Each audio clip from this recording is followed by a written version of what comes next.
Kaibigan ito, yan o. Nababayaan ng customer. Yan o. Time belt na yan o. Napudpud o.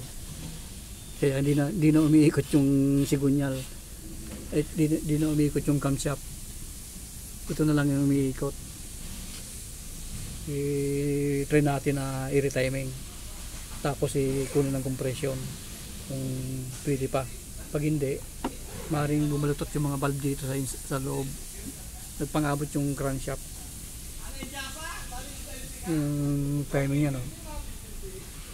Yung timing yan, i-retiming natin ulit. Tapos ito, retiming natin yan. ITDC natin. ITDC. Yan. Yan ang ito ng parang dito, wala nang iba eh. Kung na lang ikabit yung timing belt, i-retiming, tapos i-compression test. Lagyan ng compression test, tapos panda rin kung ba siya yung aandar, tapos na walang misfiring. Yung gawin dyan, no? Magpapalit tayo ng bagong timing belt.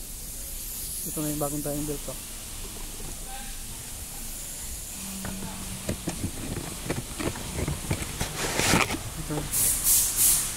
Ito yung bagong timing belt nyo. Kapalitan na natin, i-retiming.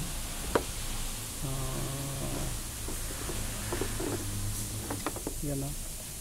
Diba? Lubog. Ito pag nawala kasi ito, di na iikot yan. Di na tatama sa gear na yan. Di na tatama sa gear na yan. Ikot-ikot na lang yung di na iikot.